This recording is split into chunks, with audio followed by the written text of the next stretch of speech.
Welcome to part 2, and I hope everyone is doing well and safe.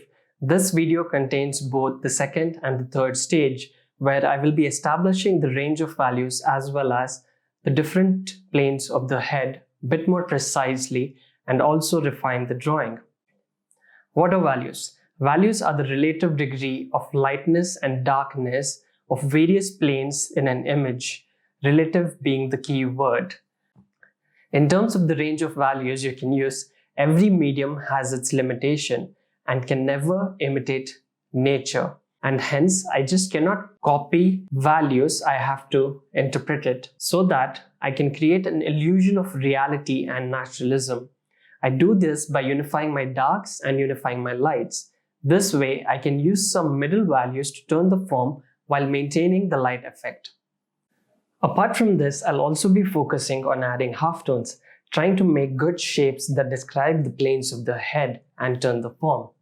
Studying the Asaro head can be helpful in understanding the different planes of the head, or studying an amazing master like Sargent. In this example, we can see that it looks quite sophisticated, but when we break down the value structure, it's quite simple and the entire image can be explained in 5 to 6 values. I know this all sounds complicated and it can take a long time to understand and implement values, but it's a step-by-step journey. One rule of thumb to follow is having all the values in the shadow darker than the values in the light. That means the lightest value in the shadow is going to be darker than the darkest value in the light. Making good value shapes is critical, so I'm constantly refining them. I'm not trying to get it right the first time. I'll be first to admit that I never get my shapes accurate the first time. But a good part of studying is putting something down, seeing where it is off and adjusting it. A good painting, like any form of communication, is based on good structure, and that is what we are pursuing. I'm also working on pushing my darker values of the shadow, the hair, as well as the dark halftones. The dark halftone is the plane of the light shape that is turning away the most from the light. The darkest value in this case is the hair and the shadow shape of the neck. I also merge the values in an effort to unify the darks and create a more atmospheric quality in my drawing.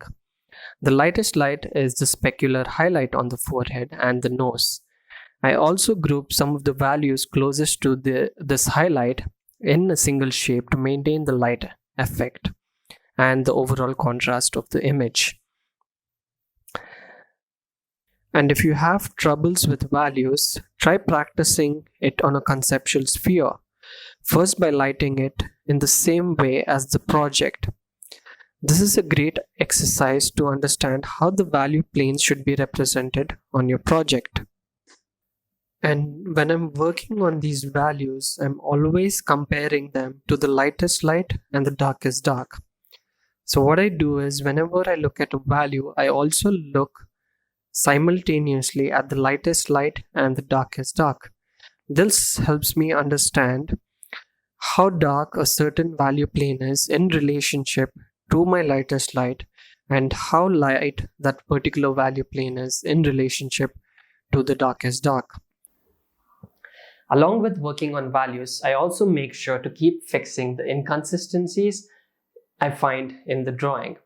This is the point where you see me make a lot of small changes, but these small changes combined can make a huge difference in the drawing. For example, here I realize that the eyes are too large in relationship to the other features, so I keep going back and forth quite a lot in an attempt to fix it. I struggle a lot with the eyes as it is one of the hardest features. Even a dot sometimes can change the entire expression. Look at Rembrandt's portraits, for example. And as humans, we tend to look at it first. It's how we communicate. Think of when you're talking to someone, right? You look into their eyes.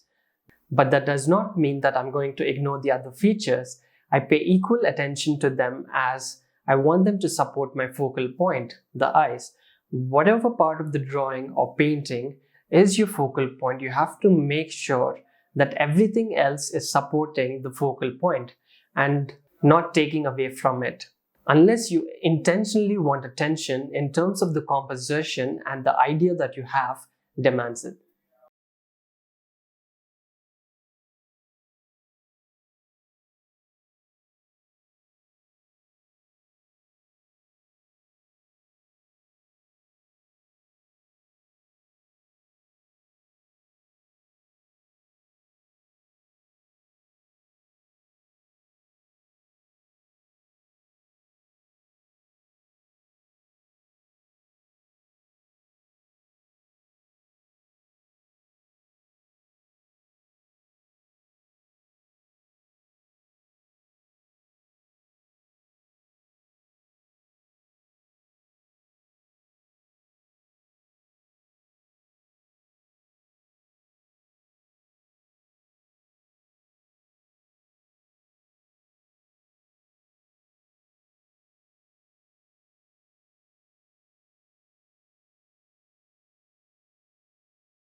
Here I am painting the background with a mixture of graphite powder and water.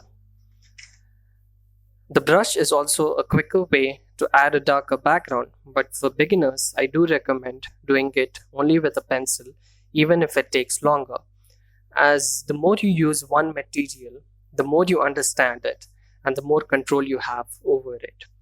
And I'm going over the background again with the pencil to try and harmonize it with my portrait. I'm also trying different things in the background, adding and subtracting constantly to see what the drawing needs.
Finally, at this stage, I have established all my darks in the hair and the shadow.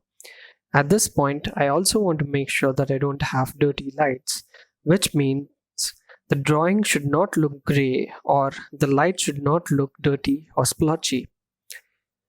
This could be due to a few reasons, one being that the values of the light halftones, which are closest to the highlight, are too dark, or the values of the dark halftones and the midtones are too light, or both.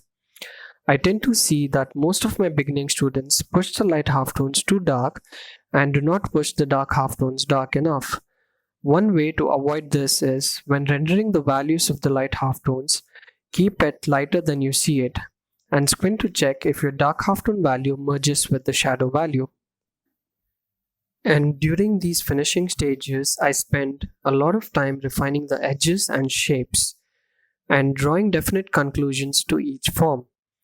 I make certain that I have all my pencils quite sharp and other materials ready. I tend to use more harder pencils such as H and 2H to really get into the whites of the paper and fill it. Making sure each value shape is soft yet precise. That doesn't mean that making everything too soft and perfect and the values too flat, because doing so means it can get over modeled and can make the drawing look like plastic or porcelain. This is where your aesthetic comes into play. I tend to like some spontaneity in a drawing and the idea of marksmanship showing. The way you use edges also play a major role in what the viewer is going to look at first. How you balance what to keep sharp, soft, and what to lose can affect the expression of the drawing. This is the part for me where a lot of poetry lies. Here, what I also work on is finding the most subtle shifts in values and transitions and working very slowly to push the drawing to a conclusion. Sometimes I can spend a lot of time observing and assessing as to what needs to be done rather than spending time constantly drawing. I pay a lot of attention to the features and the forms surrounding them.